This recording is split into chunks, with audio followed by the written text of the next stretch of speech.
Da da do do do do do. Da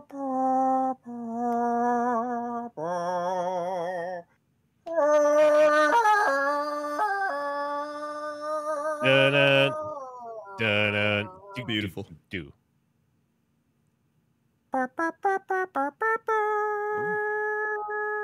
Three guys and no bear are talking about the Super Bowl. And now here's Coach Rendor. Do do do do do. And Apollo.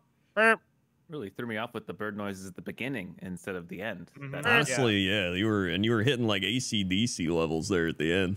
Well, Yeah, it wasn't. It's more of like. Yeah, they're trying to switch up the birds. You know, get multiple birds in your bird chorus. Yeah, that head checks voice out. at the end. You know, it's my Well, I needed, we needed something majestic for the pre-Super Bowl show. That's true. Also, I noticed whenever they mention on TV or radio, they always say the big game because they can't say Super Bowl. Yeah. Well, we can't either. They might demonetize us, but we don't. Luckily, they don't really care about. I don't know, there's so many highlight channels that just play video of the stuff like on YouTube, and they have ads and like sponsorships and stuff. Yeah. So. Wait. You can't say Super Bowl anymore? No. You've never been able to. Yeah. That's why they have to say the big game. Yeah. What? Yeah, I was listening on the radio to Chicago sports radio, and the guy kept being like, "Yeah, I don't know if in the big game."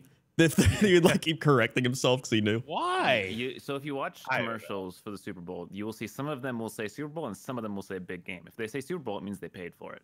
Yeah. I mean, I've heard people say big game, but like, oh yeah, which is absurd because it's called like, the Super Bowl. Yeah. And it's also they want people to know it. They want people to watch the big game. Well, it's smart. They make more money this way. People have to pay to say Super Bowl, and dumbass companies with too much money are willing to pay millions of dollars just to say the correct word. How do they now? Give us the money. Stop paying the NFL. Give us the money. That's dumb. Here's the thing. I don't know much about the law. Yeah, you should have to pay me to watch this week's games. Legal proceedings, and I'm sure none of you do either. How can they trademark people saying the name Super Bowl?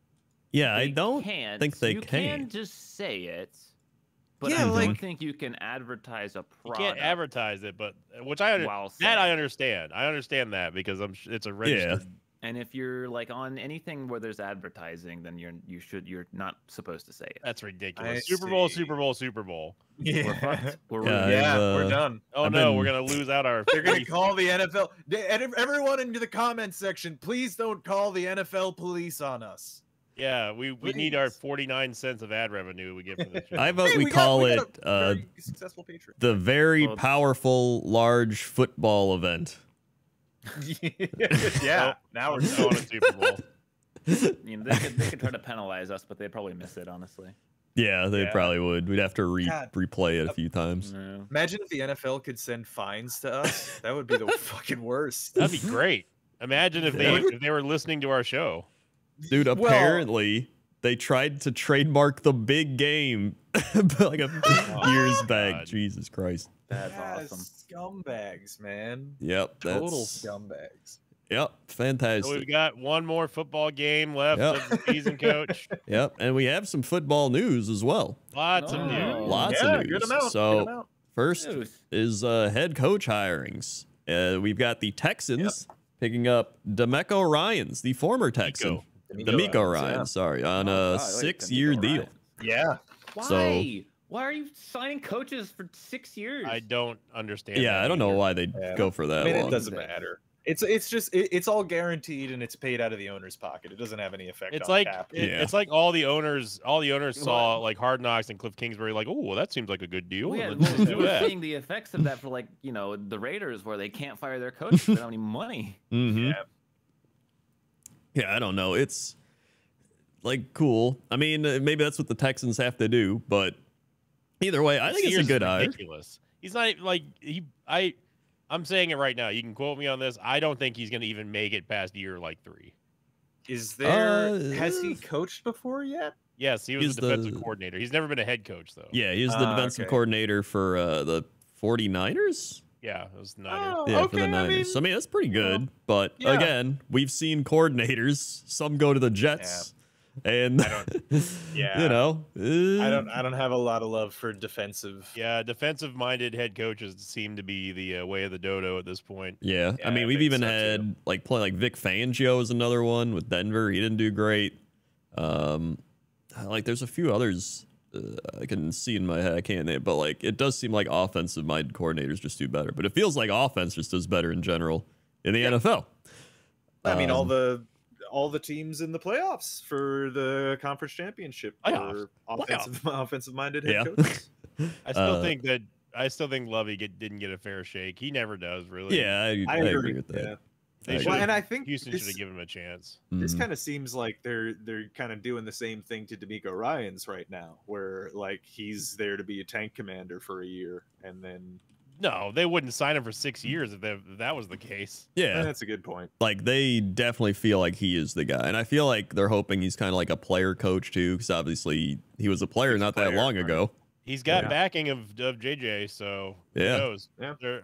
They're rumoring that JJ Watt might come on as a some kind of assistant coach or something like that for the D line. Yeah. Who's the guy before Lovie Smith? Wasn't it Culley? David Culley? That I couldn't answer. I think that was like the other guy they hired, and they're like, "Yeah, you're just here to get fired in a year." Yeah. Was he after Bill O'Brien? Yeah, that's it. It was David Culley after Bill O'Brien. Yeah. Okay. Yeah. So, Houston Texans. I mean, honestly, they got some some potential to slowly get better. Maybe not this year, but probably it's probably going to be the Jaguars for the next couple of years. Yeah, I think so. They'll probably have like a Jaguars type of rise once they get enough young players to the point where I don't know. The Texans. They have the second overall pick. I don't think they have any other picks in the first round, but they have Cleveland's picks, don't they? Oh yeah. Yeah, they have the 12th pick, so they have the second and the 12th. Okay, yeah. I mean, they could have a real good offseason. Yeah, I mean, they got some stuff. They got 2 third-rounders as well, so they've got some ammunition there. So then we have the other big coaching hire, Probably which the biggest one. the Saints and Broncos are finalizing compensation in return for Super Bowl winning head coach Sean Payton. This clears the way for Payton to sign with the Broncos and become their next head coach. So, yep, they give up yet another first rounder. Yep, and a future second round as well for him. Surely this will work. Yeah. Although I think they said they might be getting a pick back as well, but you're still giving up. That's a lot to give. That is quite a lot. Yeah, like I mean, and Sean Payton has to go into that knowing that that's happening, right? So he has to. Well, yeah. I imagine he sees the situation and he's probably like, I can fix it. Just we don't need that much. Maybe. I mean, the dude did win like 9 games with Jameis Winston, so yeah, he's good. But it's just the fact that like the Broncos are like, just what do we got? We got a few drops of water left in the K&T. Just pour it out. Just pour it out. Get everything out there. Like they got nothing left, dude. Yeah. Well, I mean, I think Russell Wilson could definitely have a bounce back year with Sean Payton there. I think he has to. Like you've invested so much that I think they've hit the point where they're like, we have to like just go all in on this. Otherwise, you're just going to be in mediocrity. Denver's even worse. Screwed. They're stuck with Russell Wilson for a very long time. So enjoy it, Broncos fans.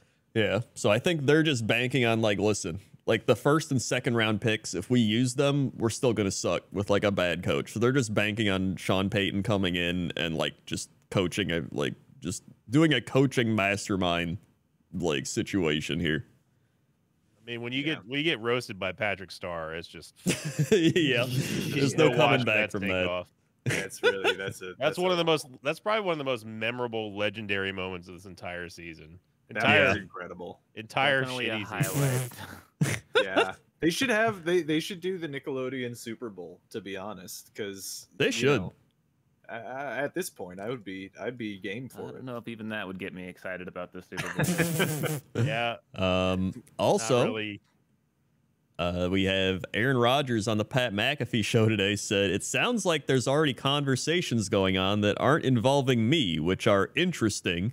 But I'm not part of those conversations right now. So as you can imagine, the less I like Aaron Rodgers. The thing is, he sounds like he's having that passive aggressive, like, I guess they don't want to talk to me. They don't want to, hear what it's like, not really. I think we're going to trade. Because I'm pretty sure that at this point it's like past your prime. Like you've gone even past the point of like Rob Brown bananas now that nobody wants to consume you. I mean, well, speaking of, the Jets might be a potential destination for... I would say our #1 trade destination for him would be the Jets. Funny enough, and I don't even. I think he would actually do well there. Like he doesn't have to. He just has to play the Jimmy Garoppolo role. Like that's all he has to do, and he can do more than that because he's Aaron Rodgers. And I mean, part of the issue here was he would clash with LaFleur because they're both trying to run their offense, and Rodgers would, sneak in some of his own plays. But like in New York, he can just do the Tom Brady thing and like run the offense himself. Mm-hmm. And actually, that bundles in with another piece of coaching news because the Jets fired their offensive coordinator and hired Nathaniel Hackett, who had. It's pretty much the Aaron Rodgers move again, which if it didn't work again, that would be hilarious.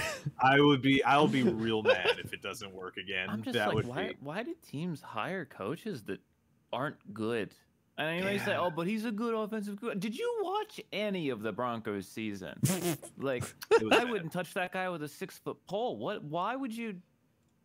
Apparently, he was good in Green Bay. He was, good in Green Bay. This is always the argument for bad coaches or coordinators. Oh, well, they were good here. Oh, Bill O'Brien, he was good here. To argue that dumb argument. Like the funny part is, it's like he's good in Green Bay. And he's like got a piece of paper like Rodgers throw to Adams. All right, one play done. Now I need another one. Throw to Adams again. Yeah, I like that. 8 billion people on Earth. You're telling me we can't find someone else who might have football knowledge to be a coordinator?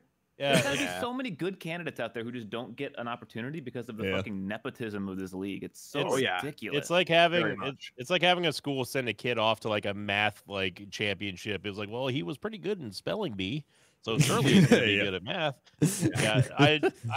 I saw this more as leveraging trying to get Rodgers to New York. It is. That's 100% what it is. It's the same thing that the Broncos tried to do, which failed. Which I literally made that joke last week. It's like I was so dumb because you're like, oh, let's have a bad offense to try to get a good quarter. What are you doing? Like that doesn't make sense. Yeah, but if our quarterback's good enough, isn't that good anymore. What are you doing, Jets? So he is better than everything the Jets said. Like washed up Aaron Rodgers is easily better than anything the Jets can get. Yeah, I will tell you. I will reiterate what I said last week, which is he would definitely be far and away the greatest QB that the Jets have ever had on their roster. Next to the last Packer. The last guy. No, so Aaron Rodgers might be sending dick pics soon, is all I'm saying. It's possible. But no, I mean, the thing is, I don't know. I will also say that, like, the thing is, I don't know. No, it's because what I'll also say is it's just 1 year of Rodgers without Adams, and it wasn't that, he didn't do that well. Right. The year before, MVP. He also had a broken thumb half the year, so that's also part of it. So I mean, like, so your optimism. By the way, a down year. Really, like I mentioned this the other week, a down year for him was 3,700 yards, 26 touchdowns, and 12 interceptions, which is still like top 10 quarterback in the league.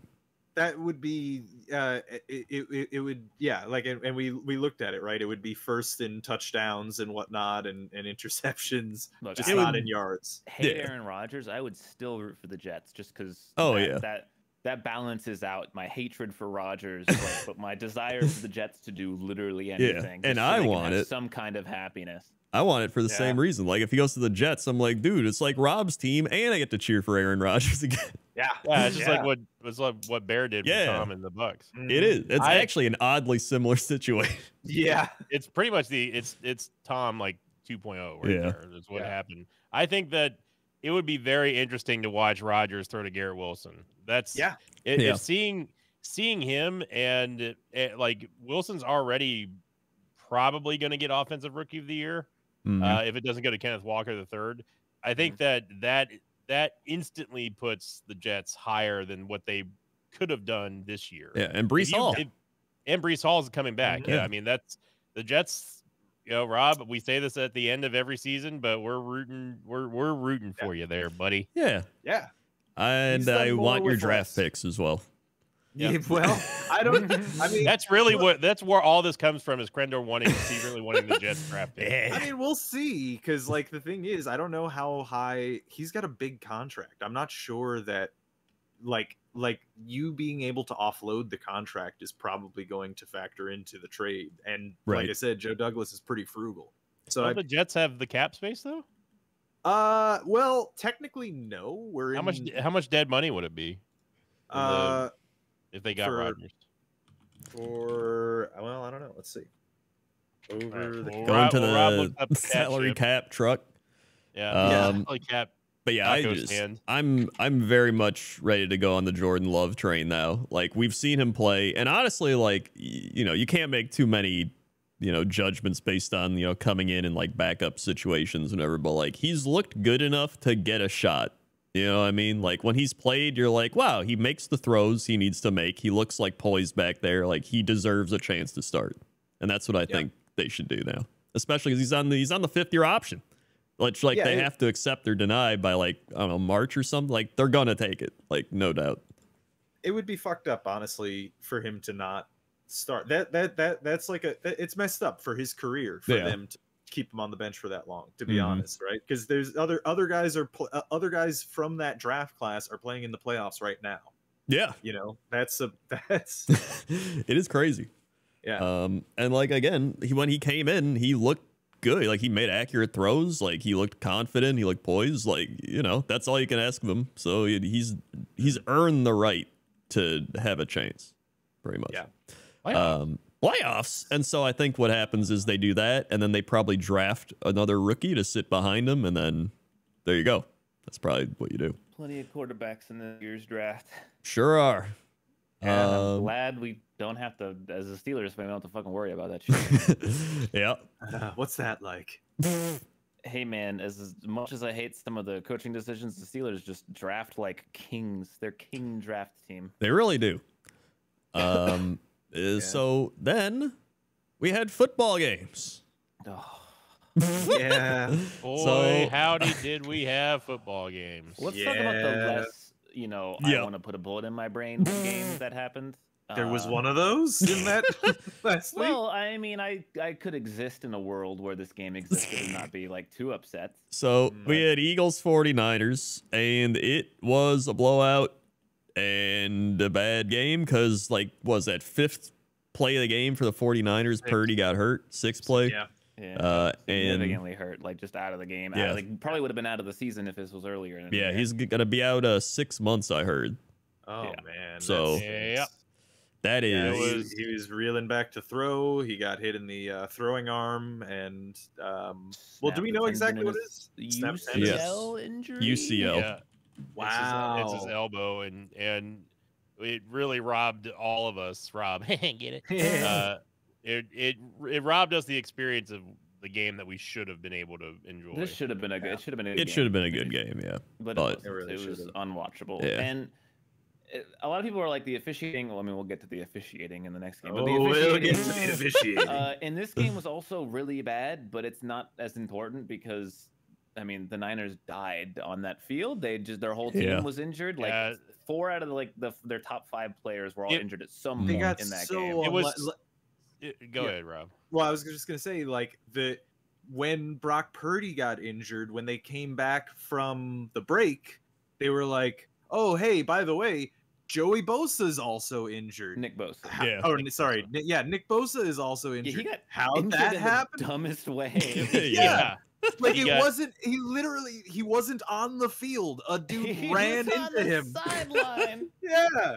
Yeah. And it's like they were cursed. I mean. And then you have Josh Johnson. was like Ward. Oh, Fred Warner.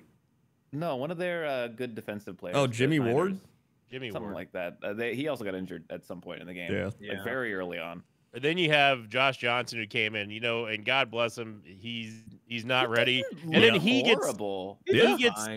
He gets concussed, and they're forced to bring back Brock Purdy, who clearly cannot throw. He had a UCL tear, like it is torn, and it has to come back in. Imagine feeling. He said that in the post game interview, he said that it felt like someone was taking his arm and like trying to rip it off or something to that.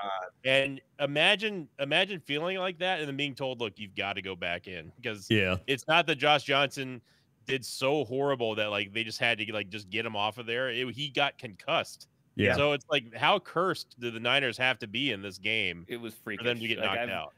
My hatred for the 49ers has evaporated. Like, it's gone now. I feel so bad for them. Like, it's insane how one game could change that. Like, I've never hated the Niners. I hate the Eagles. Like, I wanted the Niners to win this, and I feel honestly, I feel like I have to apologize for locking the Niners. And also like picking the Bengals, because that's just the dark magic of Invicta there. But you sure did some dark magic. I think that if Purdy had played, we would have seen a much, much better game. And I still think the Niners would have won. I think the Eagles still would have won. Like, the Eagles got gifted this game. The Eagles should have never had that first touchdown. Let's remember. Right. That was a fake touchdown. There was a couple of things that happened. Yeah. It was a 4th and 3, and then he caught the ball, but he straight up did not catch the ball. It was not a catch. So they should have turned it over on downs. And you would think that with it being an important playoff game that we would have somewhat better officiating, but can't do that. We'll get to that. By the way, since 2008, Josh Johnson has played for the Bucks, Niners, Sacramento Mountain Lions, Browns, Bengals, Niners, Bengals, Jets, Colts, Bills, Ravens, Giants, Texans, Raiders, Washington, San Diego Fleet, Lions, LA Wildcats, Niners, Jets, Ravens, Broncos, Niners. Jesus. Dude, he probably has a lot of money. You might rack up big bucks. Maybe get like to be the backup, being like, he's what Fitzmagic would have been if he was bad. Yeah, it is true, but sad.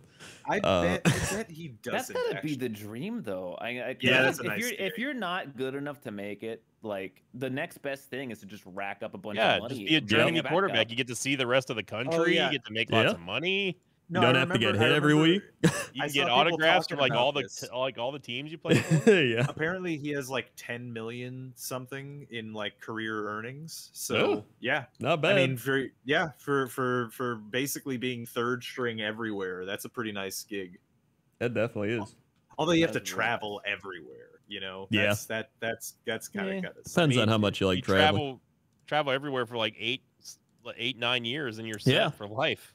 Yeah, that's true. It's not like you're going out of like country. It's just like you're going states. That's a good point. Yeah, I mean, honestly, he could even retire. I can talk about him because he played that one season for the Bucks, and I was like, man, I almost missed Josh Freeman. He played for the Jets too. He's a Jets That's right. He came in last year. I remember. Yeah, he did. Yeah. So really, I mean, listen, I'm not a 49ers fan, as somebody who's watched my team be eliminated by the 49ers in the playoffs numerous times.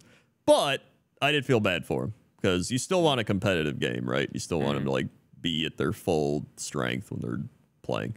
But they were not, and it was a shit show.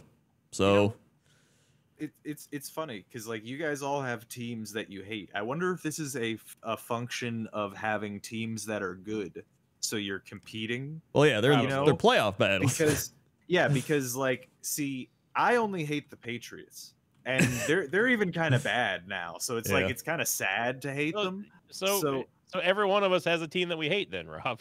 Well, if you hate the Patriots. Yeah, but I mean, you guys also hate your division rivals specifically. Well, yeah, I hate them but too. Then you guys hate other teams. I literally, it's just the Patriots. I don't give a shit about all the rest of the. I don't really hate the Bengals. I mean, I hate the Browns now. I didn't hate them before, though. Yeah, like, no, I don't like pretty much just the Ravens. Oh yeah, I don't hate the Lions. Yeah. It's just the Bears and the Vikings. I've got a lot of hatred for the Eagles and the Saints. The Chiefs are also starting to creep up. We're all racking up Chiefs hatred points now. That's I don't even really hate the Chiefs, honestly. Yeah, I still like the Chiefs, to be honest. I like Andy Reid. Yeah, I like Andy Reid. I don't like anything else about the Chiefs. I like Pat Mahomes too. I do like Pat Mahomes. Go Juju. I'm rooting for Juju and no one else. Like honestly, I think Pat Mahomes is he's just getting that thing where everybody talks about. Like he doesn't ask people to be like, oh, it's not his fault. It's I don't blame the Chiefs for my hatred of them now. Like it's not like it's not the fans' fault. It's not the players' fault. Yeah. It's the NFL's, the officials, and the talking heads. It's all their fault. Yeah. I mean, I still, will say that I could hate them in the future because they could go on some stupid dynasty. But to this point, so here's the thing: like, if we look at the conference championship, they've won 6. They've won 6 in a row. Yeah, that's true. But kind of a dynasty. A single ring, one. That's true. That's it. So the thing is, but it's not. That's because as somebody who watched their team get there just as often with also one Super Bowl, and everyone's like, he only got one. It's like, listen, that's one more than like half the teams in football. Yeah, I look, I despise the Patriots both because they're a division rival that was stomping my ass for years, but also because it was just Tom Brady was winning all the time. It was Bill Belichick every goddamn year. Every Tom Brady ruined it. Yeah, and the Chiefs and Mahomes right now, they're not a dynasty to me. They're a very, very good team, but they have to win more than one Super Bowl. I think if they win in 2 weeks, they are. Then I think if you're at 2 rings, you're officially a dynasty. 5 championship appearances in a row straight. Like I think that they're already a dynasty. A dynasty to me means that you're consistently winning championships at any degree, whether it be a conference championship, divisional championship. That's a perennial winner. Super Bowls just cap it off to me. I will say that like it is fun to like get that far consistently. Like every year you're like, let's see how far we'll get in these playoffs. Like divisional, championship round, like. And even though, you get some soul-crushing losses in there, it's still fun to watch your team, like, be good and not be like, well, next year's almost here. Yeah. Right. Well, 12 years ago, I remember what that was like. It was a good time. Back to back, we were in the conference championship game. That's true. It was fun. Look at that. I'm actually kind of curious because I mentioned the 49ers is one of those teams I hated. Like Seahawks were another one. Not anymore. Yeah. They've kind of, I don't care as much about Seahawks. But the Giants were one. Like, do you guys have any of those? Like teams that you hate? Outside of divisional rivals. Oh, I mean the Patriots. Thank you. Less so these days. Yeah. But in terms of like divisional, I mean, I think it's just the Patriots, and now I'm gonna always hate the team that's like on top and is appearing too often in things. Yeah, I think that's just human nature. As a fan, I want to see my team win, or I want to see a team that hasn't won in a while win. Those are just my 2 requests. Yeah, so, like, I think it's just human nature to have that. Yeah, everybody wants the underdog. Yeah, it's not even necessarily like an underdog thing. Like the Bengals were there last week, but they still haven't won ever. So I get it. Well, speaking of Bengals, we had the game Chiefs Bengals. Man, where do we start? I already know there's gonna be some people that are upset because they're like, I tweeted about it, and there were people upset, being like, "You just don't understand. But Bengals just had to play better." Like, so there's like a lot of different tiers to this, right? Because it's not just with like one thing where it's like, I do think the Bengals should have played better. I don't think the Bengals team that was last week that beat the Bills was the same team that showed up this week. I agree. They were not the same team. Yeah. They definitely should have played better. They didn't play their best game. They talked a lot of shit, which is not something you want to do, especially in the playoffs. When will they learn? When will teams learn to not do that? Yep. Don't make silly bullshit nicknames. You guys remember, there's one big one I remember back because I was at this game. The Steelers and the Titans played back when the Titans were good. It was, I think 2008. And the Titans were just unstoppable. I think they were almost undefeated for the whole year. And they beat the Steelers. It was 15 degrees at the damn game. And I was in the stands and I watched my team lose in a city I didn't even live in, and it sucked. And then at the end of that game, I think it was one of the linemen for the Titans, they grabbed a terrible towel and they stomped on it, and then it was filmed. And guess what happened? Titans got blown the fuck out in their playoff game, and the Steelers went on to win the Super Bowl that year. Don't do shit like that. It's real. Magic is real. I agree. That's like what Michael Jordan used to do. Like, he would just make up stories to fuel himself. Like watching that, like he would just, like, that's what he did. And it was like, there is something to it. Like, it makes you like, yeah, now we got that extra edge, right? And so you could tell. Joe Namath. I don't know if you guys know the story of Joe Namath, but like that was they were big underdogs in Super Bowl III, the only Jets Super Bowl victory, and so all week preceding the game, all the reporters were like, "Hey, how does it feel to, you know, you're gonna go into this game and get your ass kicked by Johnny Unitas and the Colts and stuff, right?" And eventually he got pissed off and he said, "No, you know what? Fuck you guys. We're gonna win this. I guarantee it." And he put his finger up and walked out. And then they won. Oh. So they weren't supposed to. There it is. There it is. There it is. And there it is. Magic. But what I will say, do you think he had the coin, Rob? He might have. He did. He had like magic shoes and he wore a fur coat. He was a wild character. But the thing that I was going to say is in defense of the Bengals, that was the mayor of Cincinnati that coined the term Burrowhead. Yeah. And then it spread all over the place. Yeah. And like apparently Joe Burrow wasn't even trying to talk about it. He was like just ignoring questions about it. And well, I mean, just imagine the position that puts you in. Yeah. You're not the one who even said it, but your name is attached to it. Like it's all around like just a dick move by the mayor. Yeah. It stinks. Yeah. And then Travis Kelce after the game saying whatchamacallit, calling the mayor a jabroni. Yeah, I think I just don't like Travis Kelce more than Mahomes. That's where my hate. He does. He kind of roasts me the wrong way. It's always the tight ends that are just jerks. You know? Yeah, I like him in fantasy. That's about it. But the big thing with this game was the refereeing. Now, when I made the tweet of like it's a ref ball game, everyone was like, the last play of the game was clear. Like, I'm not even talking about the last play of the game. Last play of the game was technically a roughing or a game? Okay, sure. Let's get there. Let's get there. We'll get there. So you know, it was a back and forth game. It was like 13-3. Bengals come back, they tie it up at 13, and then Chiefs go ahead. I think Marquez Valdes-Scantling, who actually had a huge game, 116 yards and a touchdown, former Packer. And he didn't drop anything like he used to with the Packers. Yep, there you go. And he didn't drop anything. Unlike what's that meme?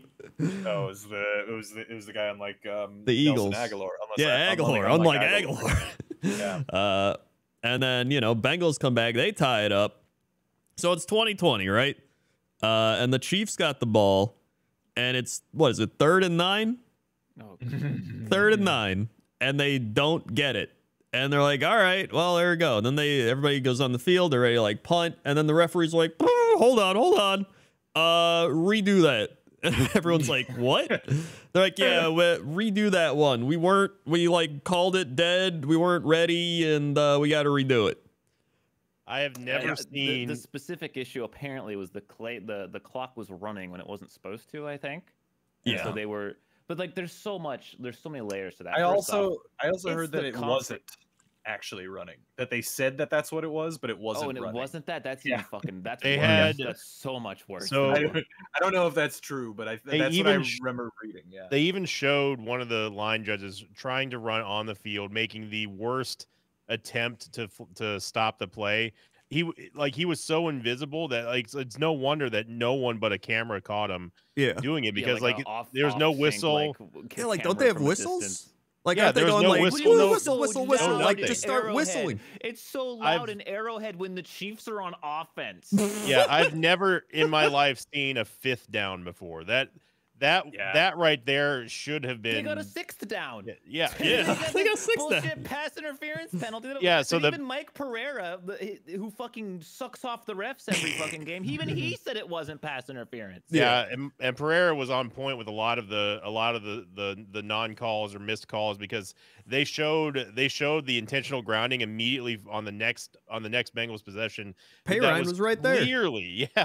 Clearly not intentional grounding, and on top of that, there was hands to the face by the defense that was not called. Was so bad. There were so many missed calls. But look, I know that the discourse is going to, not discord, by the way, discourse is going to be the fact that it never comes down to the refs, and that's true to a certain extent. But when you're talking about big calls in huge season-ending games like this, it's got to be better, and you cannot ignore the fact that everyone has a point to say that, like, why did the Chiefs get 5 downs? Why was this penalty not missed, but it was called on the Bengals on another one? Why was this called roughing the passer, or why wasn't this called roughing the passer? That was the most blatant roughing the passer I've ever seen, especially after all the bullshit calls that we've been seeing this season.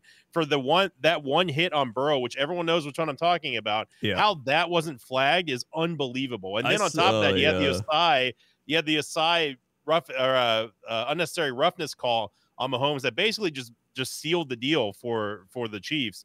That part right there was also ridiculous, because when I was watching, I was like, there's no way he hit him before he was going out of bounds, or after he went out of bounds. He was inbounds.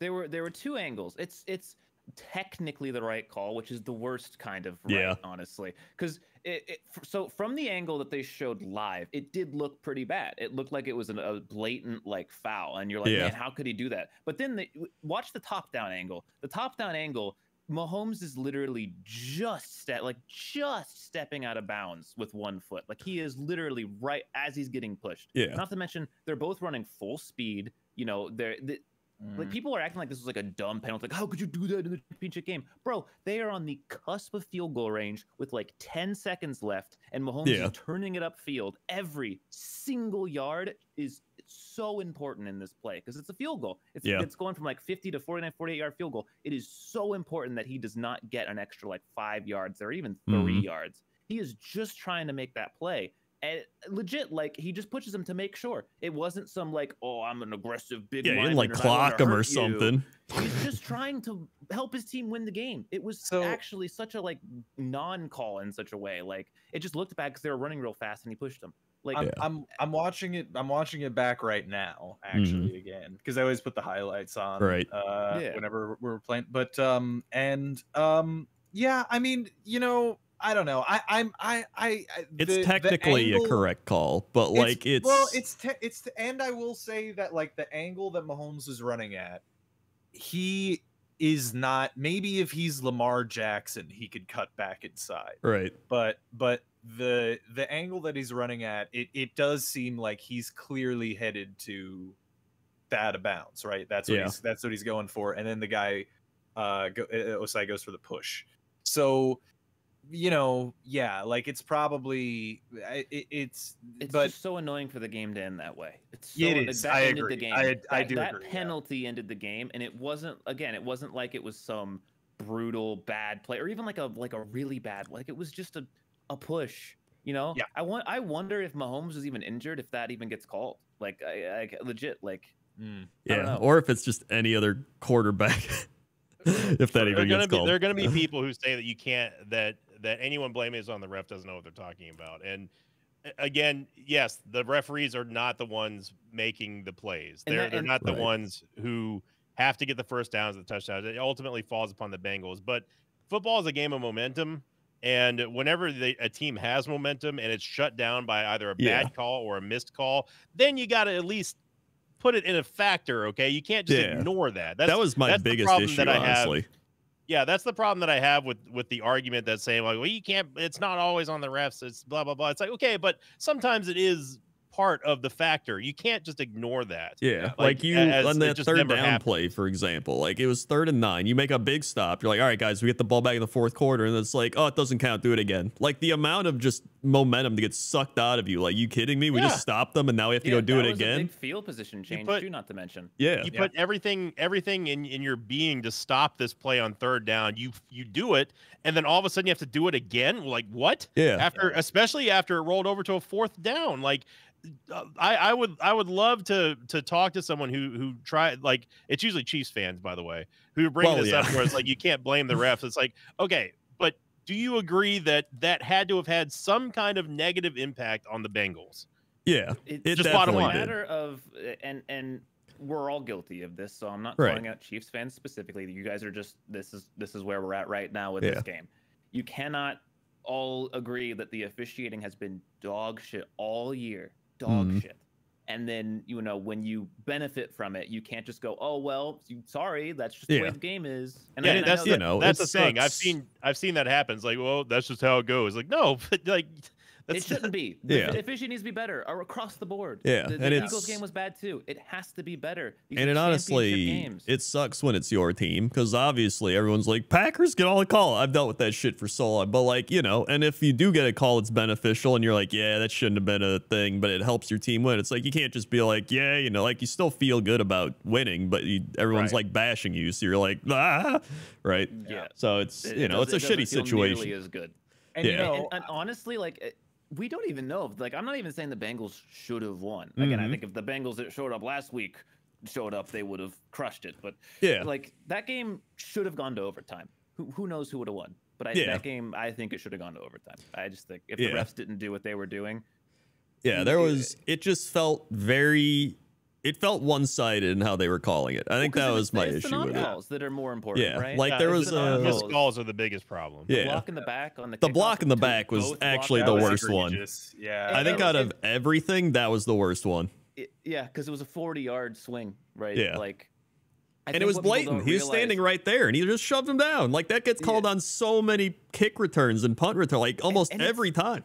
It's the consistency, right? Like, in football, if the refs are not going to call shit like that, they need to not call it for both teams. Exactly. If they're not going to call heavy holds, then they need to not call light holds on one. Like, it's not whether or not they're going to do it. Is it consistent? And it just wasn't. Because I said this like 8 weeks ago for a different Chiefs game. Like, it's not that the calls were bad here or there. It's just consistency, and that wasn't consistent at all.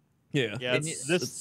This whole season, it seems like I don't know if it's just magnified because of the whole gambling stuff, but like, it just felt like I think it was worse. It does felt worse than most seasons that we've seen, and that I've seen especially. And like, I never ever talked about like thinking like shit was rigged, but man, it really, and I still don't believe it, but it's still very hard to make that counter argument when you see stuff like this. Well, it's like this even in basketball. Like, I watch a lot of NBA, and like it happened the other night with like LeBron. Like, LeBron got fouled, and like they didn't call it, and he's like freaking out. Like, just look at the replay, and everyone sees it. And then Patrick Beverly like takes a camera and like shows the referee, and he got technically fouled. But it's like, how are you not able to just see that and go like, oh yeah, that's the right call? And then after the game, they're like, in our post game report, we determined that was a foul. Like, no shit, change it during the game.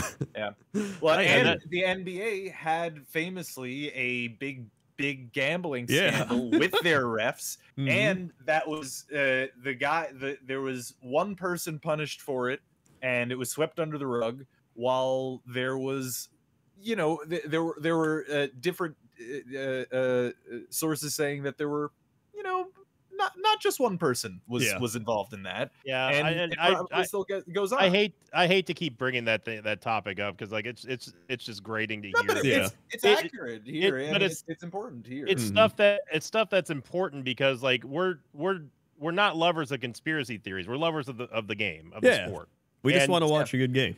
Yeah, and whenever stuff like that happens, I mean, you can't ignore certain factors of topics that you're talking about, specifically when it comes to like referee ball and all this stuff. And if they have season-ending implications on it, I mean, you've got to at least discuss it. It can't just be like, well, that's just how it goes. Both teams get calls, blah blah blah. Like, I hate that that argument because it's so dismissive of the core of the problem, which is just like missed calls, uneven officiating, bad. Another thing that we saw this season was bad replay officiating, by the way. Yeah. We see clearly stuff where balls were dropped, clear fumbles, clear non-penalties, and that sort of thing. I mean, how many face masks did we see on a replay that were just never called in any game? Now, I'm not talking about this game, but any game. Yeah. You know, it's uneven. It's the non-consistency of the calls that we have the biggest problem with. And I think the hugest issues are the rules, the rule book. We have, you know, look at the catch rule, right? We still don't fucking know what a catch is.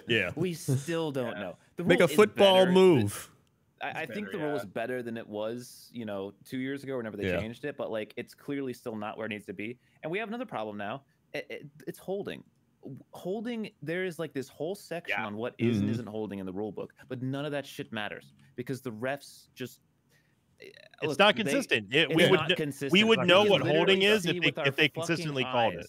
Yeah. How many times has a person, you know, chokeholded a guy, hold them around the neck, and the announcers go, well, I mean, when you get them up around the neck like that, that's just holding to a T. Like you can't do that. And then in this game, on the final play, we see a guy choke holding a dude, and then we have like a bunch of people on Twitter going, well, if you look at the rule book, actually, you know, based on the rule, he's choke holding the guy. We've been told time and time again that that's holding. Like, if the calls were consistently made at a very even level, everyone would know what is and what is not holding. All right, it's the ambiguity and the shit that's left up to just like interpretation, like, well, that might be a hold on certain plays, but not in this play. That's the problem. That's where you get all these armchair experts coming out saying, well, if you look at the rule book, technically speaking, his left middle index finger on the side of his fingernail wasn't on this particular spot of the shoulder pad. It's like, no, it's like just call holding. Is it either holding or is it not holding? What we perceive as holding is not seeing what one ref sees versus the other ref, and that's really where the big problem lies. And there's no way to truly fix this other than just training better referees. And I've seen the stuff like refs have got a hard job. They should be full time. They 100%. They need to be full time. It's ridiculous that they're part time. It is. They have this big. It is a difficult job to do to doing refereeing, especially in a game like football where there's so many rules. We have so much technology these days. Imagine if we just had more camera angles too, and we had referees on the cameras who could look, and if we want to be like they do that in like college has something like that, I think now. Even like, baseball has something like that. I would hate for there to be more penalties, but like if it helps the game be more consistent and we can stop talking about this bullshit every week about bad officiating, I'm for it. The thing is that it would probably lead. Let's hypothetically speaking, because I've got to go soon, but hypothetically speaking, let's put it out there. Let's say that there were sweeping changes and we did have some kind of technological advancement where we did have a referee crew that was sitting on like in the digital sidelines able to watch and review camera stuff. I think what Apollo was saying is true. I think we would see an influx in new penalties being called, but the fallout from that would be we would see better football games because they're officiated. The players would also know exactly what the referees are looking for or not looking for. Then they can be coached appropriately. So we will actually lead to less penalties seen in the game because they know exactly what a holding call is. They know exactly what a face mask call is or what a catch is. And at that point, we'll see smoother games. I think you're going to have that rough patch, but I never, ever see that happening, unfortunately, because the NFL is a league that just doesn't change. And, you know, I'm just gonna say, I'll say again, because we were talking about it before.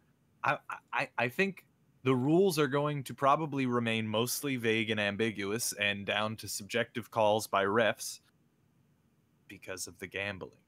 Because here's all I'll say about it is that all it takes is one person. It just takes one person to affect a game. One of the refs to have money on the game to affect it. I mean, look at the Saints, that Saints playoff thing with the pass interference, where it led to the whole thing with pass interference. So now beyond the fact that it only takes one person, it's not just one person. The owners of the NFL, the owners of teams, have stakes in these betting companies.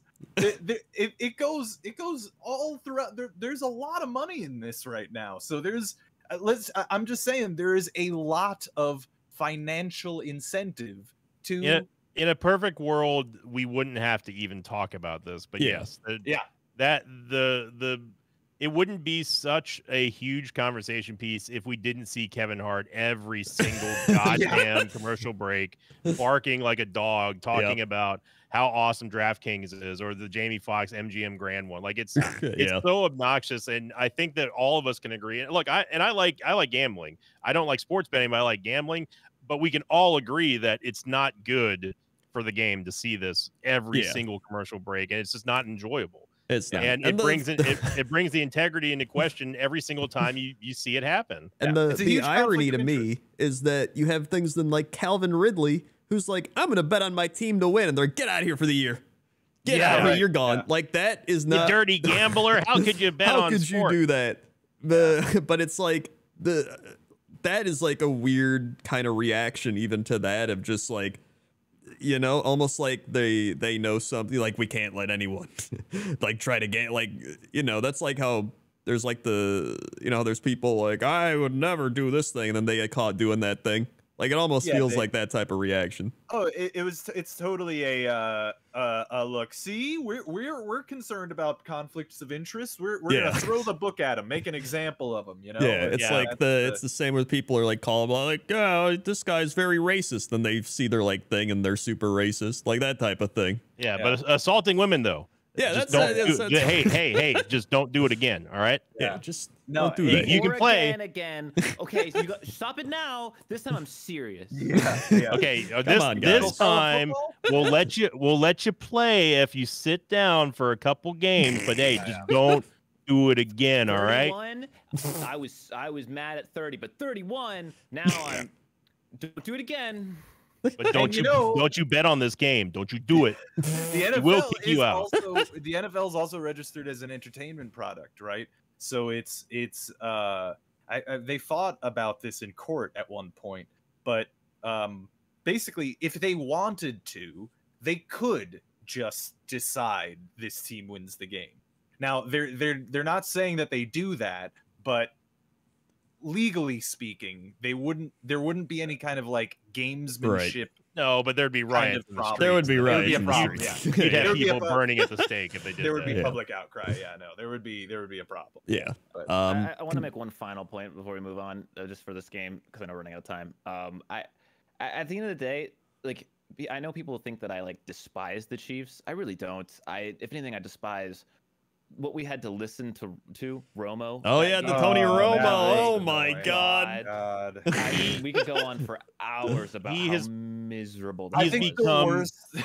He's become the most insufferable announcer, and I never thought I would say that, but you know what it comes down to, other than just balling on Patrick Mahomes all the time. I don't know, Jim. It's the ability. It's his inability to meter his voice and the level of like straining. He's always yelling and straining. He's just like, always yelling. No, Jim, I think Mahomes is kind of like Michael Jordan and Magic Johnson mixed together. Magic Johnson, Michael Jordan. He's got that. He's hitting that same note that's so grating to the ears every time you hear. It's like listening to like a small child trying to get your attention. It is so annoying. You know, I will say that I think the best example of it in the game was Mecole Hardman gets injured on a play. He goes down. He's on the field. The training staff runs out to him. The broadcast isn't even looking anywhere else. They're looking at Mecole Hardman, and Tony Romo's going, "Oh no, Jim! Oh shit! Oh God! Oh, Pat Mahomes is limping on the sideline. Do you see that? He's limping a little bit." And then they don't really cut to Mahomes, and he's like, "Oh yeah," and seems like Mecole's down, and then they cut to Mahomes. He's like, "Yeah, you can see now. See, he's limping," and it's just like, wow. You know, if he didn't have that ankle injury, he would have made that throw. That's why he didn't make it. Dude, and like I said, I'm sure Chiefs fans hate this shit too. Like, it's awful. But he's right up there with Collinsworth at this point. My point is that this is an AFC Championship game. And it ended in a game-winning field goal. Last second, time expires or whatever. No, I guess they did one more play afterward. But, game-winning field goal. But it wasn't fun to watch. As a neutral fan, or mostly neutral fan, this was not a fun game to watch. It had all the elements of what it should have been a fun game. And it was just not fun. It was unenjoyable because of Romo, the officiating, and just that combination just made it miserable. Yeah, and again, like, I don't even care about these teams. Like, I wanted the Bengals of, like, the 4 left, but, like, I don't give a shit. Like, whatever, what do I care? My team's gone. So I'm like, whatever, I'm just watching just to watch now. Like, that's all I want is just a fun game and a fair game to watch. In fact, you know what? I'd rather have Chris Collinsworth. Like, he's still... Chris Collinsworth would have been better. I had to mute it. I told everyone in the chat, I was like, I can't listen to Romo anymore. Yeah. It is just every single play. Like, at least Collinsworth will still, like, break some stuff down or talk about, like, back in the 80s, we did some wacky shit, you know, or he's just, like, a funny, here's like... a guy. Here's a guy. I did shrooms and caught a football. And he'd just be like, you know, you gotta be kidding me, instead of, I don't know, Jim. Yeah, instead of... This is vintage Patrick Mahomes right here, Jim. I'm telling you, he turned his ankle at the right spot, man. It's like, shut up. Holy shit, Tony. It feels like somebody was saying that with Jim, the other announcer dude, Jim Nantz, that he's a very, like, kind of just old school professional announcer. Like, they said like, there was the time something happened, like Tiger Woods won, and he, like, just let it was just silence. Like, he let the game speak for itself. And so, so it's like, that should be something you do. Like, you said, instead of being like, having Tony Romo go, it's getting loud in here, Jim. It's like, shut up, we can hear it. Like, we don't need we don't need you to say it, right? It sounds like he's just saying everything we should just be able to observe, and we don't really need that. We need you to, like, do what you were supposed to do, which is, like, give us some sort of analysis from a former NFL player perspective. Go back to being amazing at commentating, like predicting the plays that they're going to do and showing us the really intricate like play calls and like routes and stuff. Don't sit there and just tell us what we're already seeing. Yeah, it's actually one of the things that I do really hate about the NFL, and part of the reason why I keep railing on the fact that, and I again will bring it up, they should let other people commentate, not just like the Manning cast, the main broadcast crew. Yeah, exactly.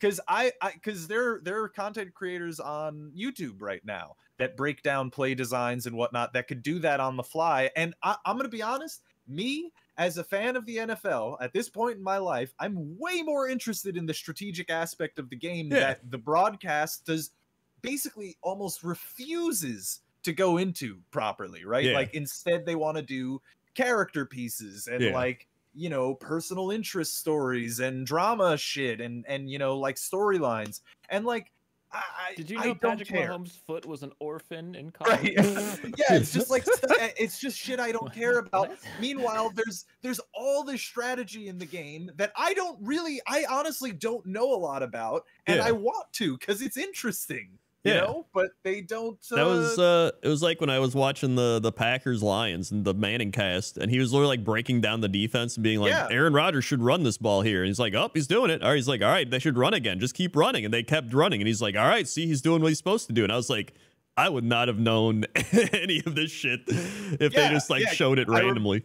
I remember what you were talking about too, because they were talking about the coverages because they were doing it was like single two high safeties or something like that. Cover two, because the safeties were way up. Out down pretty much saying like, go ahead, run it, and then he was running it, and then once they went out of that, then he threw it. So it was really interesting. Like, oh yeah, now I can look for that instead of like, Aaron Rodgers, he's gonna throw the ball here, Jim. He's got a good arm, and he's gonna throw this college and. He used to play basketball. You know, me and him, we smoked ayahuasca in the offseason, Jim, and I saw Patrick Mahomes show up, and he was just, oh my God, it was unbelievable. Over the weekend, Joe Burrow had a tweet where he made a video of him doing the gritty. You want to watch that on loop for 4 hours? It's just like, I don't give a shit about any of that. Like, I mean, I don't know. But, you know, I say this, and the NFL, this is part of news that we actually didn't cover earlier. The cap is going up again, another record high, another 20 million. Thank God we need it. So, I mean, like, you know, I say all this and I talk shit, but it seems to be working. They keep getting more viewers. I guess people like the stupid. I even saw somebody say at one point, he literally said something like, we need 10 more yards when he was referring to the Chiefs, which like when... Like, I don't care if it's, like, your old team or something. Like, if they're doing the Cowboys game and, like, all right, he played for them. Like, this is just, he he's never done anything with the Chiefs. Yeah. like I don't. It's this is a clear distinction. Yeah. I do. That's one of the things I do like about the Manning cast is that like they don't give a shit. Yeah. Well, so like here's the thing: they do get like emotional over plays, and they'll be like, "Oh, come on, right?" And but that'll happen. Basically, they're fans of offense, so whenever both offenses, they're rooting for offenses, and they don't like it when that's fine to watch. That's I'm totally okay with that. Yeah, you know, I agree. It would on top of the what people are calling the slip of racism by Tony. I don't know if you guys caught that story or not. No, I did not. No, God.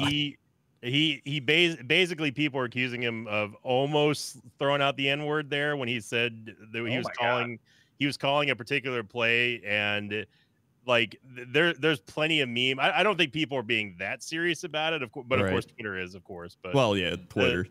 But there are some hilarious videos going around of people like rewinding it back over and over again, saying like, oh, and you hear what he goes into. He corrects himself, but inflection was kind of there where you could, if you're being comedic about it, it definitely sounds like it may have gone that way. But I'll have to link it to you later because it is pretty funny to see some of the reactions. Overall, it's just this dude went from everybody's favorite announcer to easily everyone's least favorite announcer in a short amount of time. We say everyone, but ours at least, I think. I would say a lot of a good chunk of. Oh, I agree. I'm with you there. A lot of people have turned on Tony. Let's get to the pick'ems because I got to go. All right, so that leaves us with the super big game. The super big game. Super Bowl. The game that is large. Super Bowl. We have Chiefs, Eagles, and I don't really care either way, to be honest. But you got to pick a coach. You got. Here's the thing. Hold on. We're not picking yet. We still got the pick 'em stats. Okay. Yeah, we got to pick 'em stats. We got to talk about assistant coaches and all that. Here we go. We have the pick 'em stats. Here we are. That's good. Okay, I like that. We got to hold stats. Hold. Yep. So all this time when you could have been looking this up. All right, here it is. We have last week. I went 1-2, lost my lock. Sinvicta 0-3, Rob 0-3, Bear 0-3, Apollo 2-2, Randy 1-2, Discord 1-2, and Dermot 1-2. Not great. We have did better than me. Lock caller. Apollo has locked every conference championship game he's ever picked. 4 games, 2-2. Last year, Apollo, Sinvicta, Rob, and Discord all double locked in the conference finals. Right, I forgot about that. Yeah, no. King in the cast. We didn't immediately jump to no. Fuck you. I'll double lock too. Yeah, you guys just let me hang in there, man. I had to do it, though. King in the castle. Krendor and Discord remain perfect, predicting playoff games featuring rookie starting quarterbacks. Look at that. Yeah, because you always bet against them. I don't actually know. Is that true? Yes, that is true. Well, I mean, it makes sense. 5-0, Sinvicta 3-2, Apollo 3-2, Rob 2-3, Bear 2-3, Randy 2-3. All the cool people are 3-2. Chief Beef. Bear has never picked the Chiefs in a conference championship game. He has picked them in 5 of their other 7 playoff games. Look at Bear's face. That is a great face. It's because you're pouring ketchup on a well-done steak. Yeah, that is disgusting. But although honestly, if you already got the well-done steak, then the ketchup makes sense. That's true. I've never seen the Bear Taffy logo so mad. He's very mad. He's very upset. Doomed from the start. Rob is now 0-3 all-time predicting Eagles 49ers games and 1-4 for Chiefs Bengals games. Yeah, why did you tell me that before you picked my damn pick, Rob? Yeah. His only successful pick was the Chiefs over the Bengals in October of 2018, the 5th ever week of the podcast. Wow, I am very bad at predicting those teams, it turns out. Yep. 2018, man, who would? I gotta see who the quarterback Chiefs Bengals 2018. I don't even remember. Here it is. Andy Dalton. It was Andy. Then? No.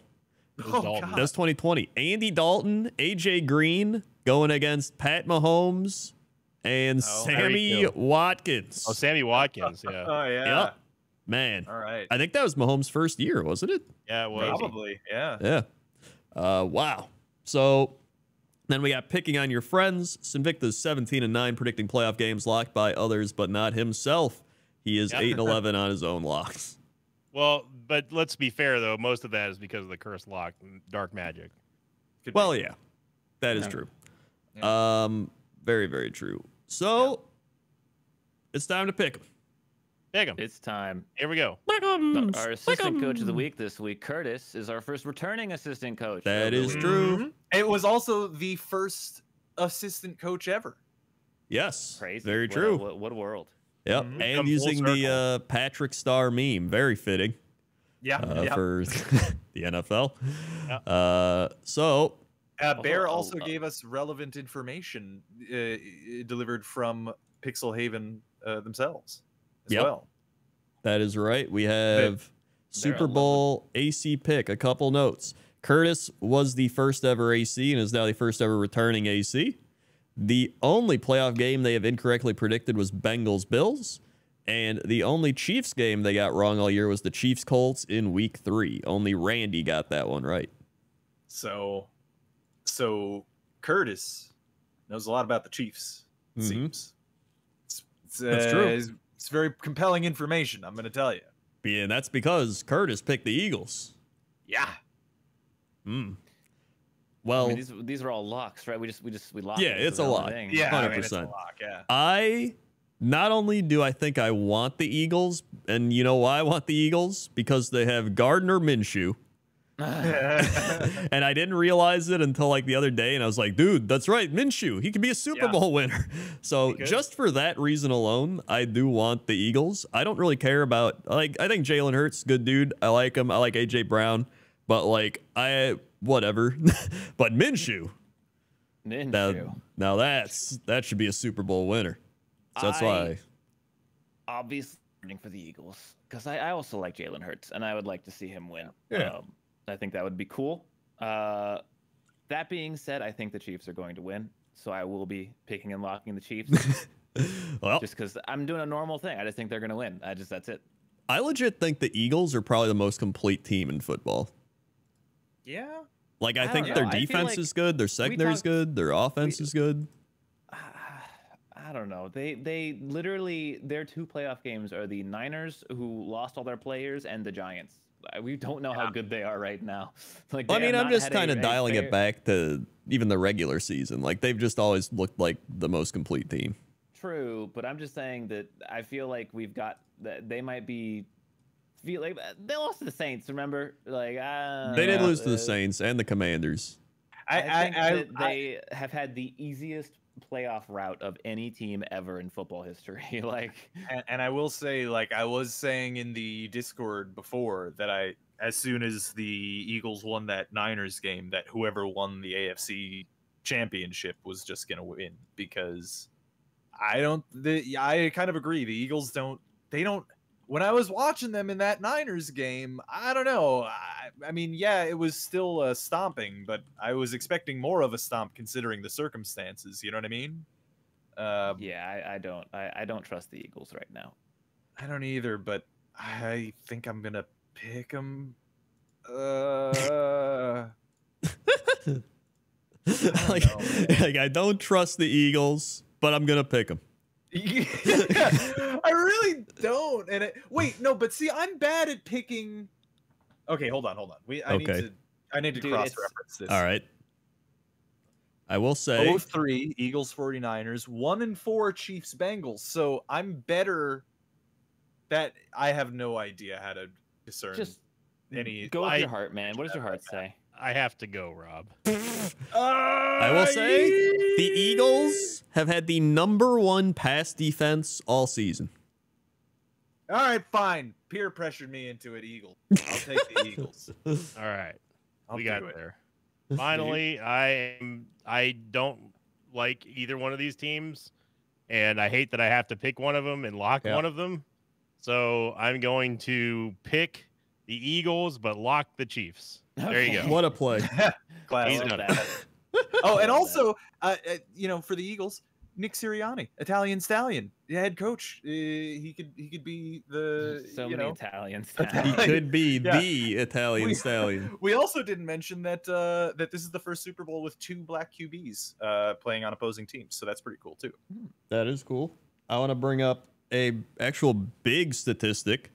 The Eagles on the season +8 turnover differential. That's good, by the way. Yeah. The Chiefs were -3. Ooh. So could that be a thing? You know, turnovers. They really are. My stats are not meaningless. It's the Super Bowl, man. It's gonna get weird. But that's gonna do it. Thanks for listening. Randy. Oh my God, I forgot about Randy. This is the first. Listen, it's a wacky show. All right, it's all over the place. Speaking of, you guys want to do something for the Pro Bowl this year? No. I feel like we should. Pro Bowl. Randy. I mean, just because we got the Patreon and we got the sound checks every week, I feel like this year it's wacky. We should do a Pro Bowl thing. I don't want to watch the Pro Bowl. I don't either, really. I don't. I'm so busy this last couple weeks. Like, I need to have some time, man. I gotta go. Randy picks the Eagles. Wow, who does he lock? He locks the Eagles. All right. All right. Thanks for watching, everybody listening. Like, comment, subscribe. Check out Patreon if you want to check out the Patreon. Also, we'll be back in 2 weeks to the Super Bowl. Always skips a week, and I do not want to watch the Pro Bowl. Bye-bye. Bye. Bye.